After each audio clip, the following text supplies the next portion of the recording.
시청자 여러분 안녕하십니까? VOA 뉴스투데이 시작합니다.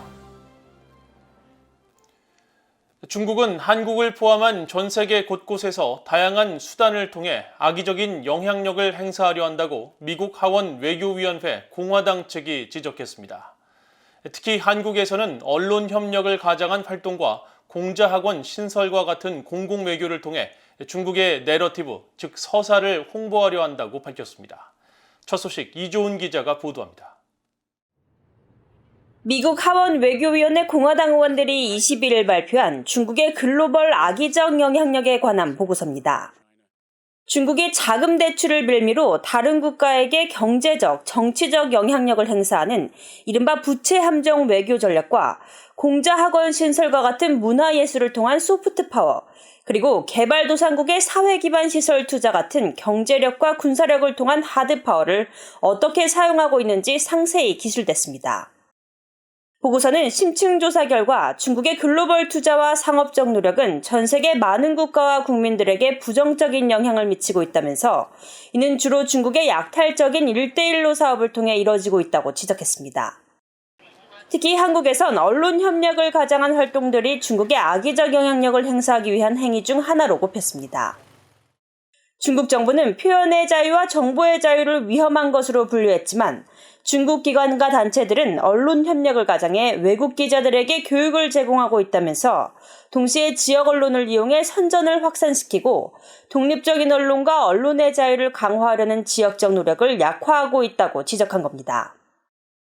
그러면서 중국은 2002년에서 2017년 동아시아 태평양 지역 언론인 82명을 대상으로 중국 방문을 주선했고 이 중 41%는 한국과 일본, 인도네시아, 필리핀과 같은 민주주의 국가 출신이었다고 밝혔습니다. 보고서는 이어 중국은 콘텐츠 공유 협력과 언론인 교류, 기고문 인터뷰를 통해 동아태 지역 국가에서 중국의 내러티브, 즉 서사를 홍보하려고 한다고 밝혔습니다. 또 중국은 공자학원과 자매도시 혹은 교류 프로그램 같은 것을 악의적 영향력을 행사하기 위한 공공외교 수단으로 활용한다면서 일본과 한국, 호주와 같은 경제 선진국들은 중국의 공공외교 활동을 가장 많이 유치했다고 보고서는 밝혔습니다. 보고서 작성을 주도한 하원 외교위원회 공화당 간사인 마이클 메카얼 의원은 이날 성명에서 바이든 행정부가 중국 공산당과 여러 양자 대화를 재검토하고 있지만 중국 공산당의 세계적인 악성 행위에 대해 실질적인 조치를 취하기를 거부하고 있다고 주장하고 그것은 걱정스러운 일이라고 밝혔습니다. 메카얼 의원은 그러면서 미국은 중국의 불안정한 행동에 대응하기 위해 국제사회와 함께 총체적인 전략을 개발해야 한다고 강조했습니다. VOA 뉴스 이존입니다. 미국 국무부는 미한 연합훈련이 북한에 위협이 되지 않는 방어적 성격의 훈련이라고 거듭 강조하면서 유엔 안보리가 미한 연합훈련을 외면하고 있다는 북한 김여정 노동당 부부장의 주장을 정면으로 반박했습니다. 국무부 대변인은 23일 북한의 김여정 노동당 부부장이 담화를 통해 유엔 안보리가 미한 연합훈련을 외면하고 북한의 대륙간 탄도미사일 발사를 문제 삼은 것은 명백한 이중 기준 적용이라고 주장한 데 대한 VOA의 논평 요청에 이같이 밝혔습니다. 국무부 대변인은 그러면서 일상적이고 방어적인 군사훈련을 실시하려는 우리의 정당한 노력은 어떤 식으로도 북한이 긴장을 고조시키는 불법적 활동을 지속하는 것을 정당화하지 않는다고 밝혔습니다. 이어 북한은 단지 불법 프로그램을 계속 진전시키기 위한 구실로 미한 훈련을 이용하고 있다고 지적하고 미국은 북한에 대해 적대적인 의도를 갖고 있지 않다는 기존 입장을 재확인했습니다. 북한 서해상에서 선박간 환적으로 의심되는 움직임이 한 건 더 추가로 포착됐습니다. 올해 이 해역에서 이뤄진 불법 환적은 VOA가 파악한 것만 30건인데 북한은 이런 방식으로 유엔 안보리 결의를 지속해서 위반하는 정황이 계속 포착되고 있습니다. 함지하 기자가 취재했습니다. 북한 서해 해상을 촬영한 23일자 플래닛랩스의 위성사진입니다. 북한 초도에서 서쪽으로 약 9.5km 떨어진 지점에서 길이가 각각 90m와 45m인 선박 두 척이 붙어있는 모습이 보입니다. 유엔 안보리 대북제재위원회가 지적한 전형적인 불법 환적 모습입니다. VOA는 플래닛랩스의 위성사진을 분석해 지난 4월 이후 29건의 선박 간 환적 의심 장면을 포착했습니다.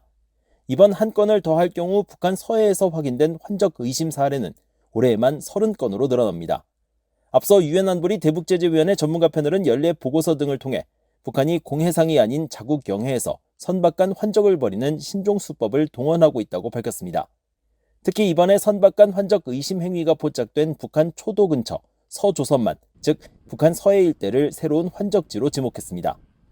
전문가 패널은 해외에서 출항한 선박이 이 지점에서 북한 선박과 만나 환적한 뒤 종류를 알 수 없는 화물을 북한 남포로 옮기는 방식으로 제재를 피해왔다고 밝혔었습니다. 안보리는 지난 2017년 북한이 공해상에서 제재 품목을 거래한다는 각국의 지적이 잇따르자 같은 해 9월 채택한 결의 2375호에서 이 문제를 처음으로 언급하고 북한이나 북한을 대리하는 선박이 공해상 환적을 통해 물품을 건네거나 넘겨받지 못하도록 했습니다. 특히 금지 품목을 따로 규정하지 않은 만큼 어떤 물품이라도 선박에서 선박으로 환적이 됐다면 안보리 결의 위반입니다. 유엔 안보리 대북제재위원회 전문가 패널의 에릭 펜튼보크 조정관은 최근 BOA에 서해상 환적에 대한 조사가 계속되고 있다면서 어떤 유형의 물품이 환적되는지, 선박이 어디에서 출항했는지 관심을 두고 있다고 밝혔습니다. 또 환적 물품은 제재 대상이 아닐 수 있지만 북한 선박과의 환적은 그것이 어떤 물품이더라도 유엔 안보리 결의에 따른 제재 위반이라고 지적하고, 따라서 해당 선박을 식별할 수 있다면 선박이 출항한 나라는 조치를 취할 책임이 있다고 강조했습니다. BOA 뉴스 함재합니다. 중국이 지난달에도 연료성 유류를 북한에 일절 공급하지 않은 것으로 나타났습니다. BOA가 중국 해관 총서의 북중 무역 세부 자료를 살펴본 결과 지난 10월 한 달간 중국이 북한에 제공한 유류 제품은 아스팔트 재료인 석유, 역청과 윤활유 등으로 휘발유와 경유, 등유 등 일반적인 연료성 유류는 없었습니다.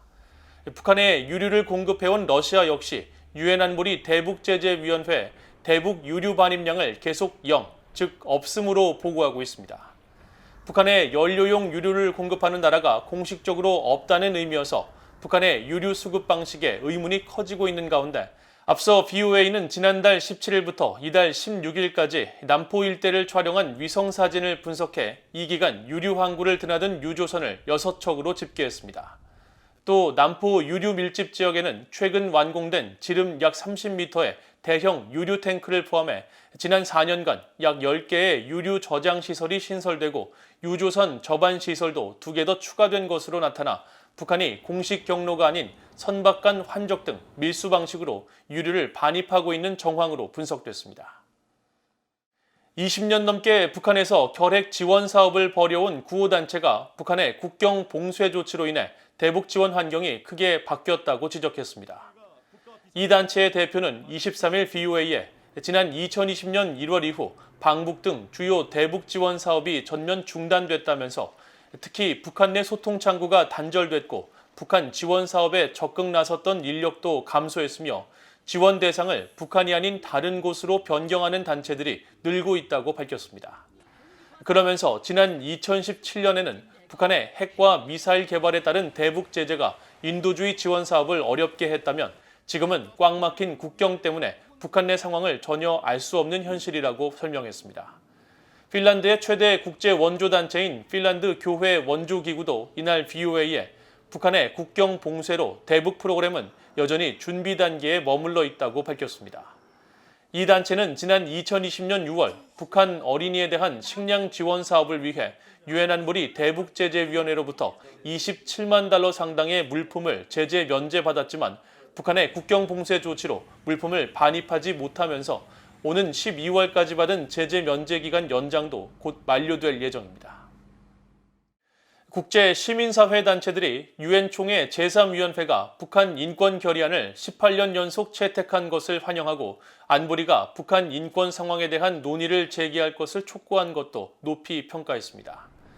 미국 뉴욕에 본부를 둔 민간단체 보호책임 글로벌 센터는 21일 국제인권단체인 국제앰네스티, 휴먼 라이츠 워치 등 13개 단체가 서명한 공동성명을 발표하고 지난 18일 막을 내린 제77차 유엔 총회 제3위원회 회기에서 채택된 결의안과 공동성명을 평가하며 모든 유엔 회원국들이 결의안에서 약속한 내용을 이행할 것을 촉구했습니다.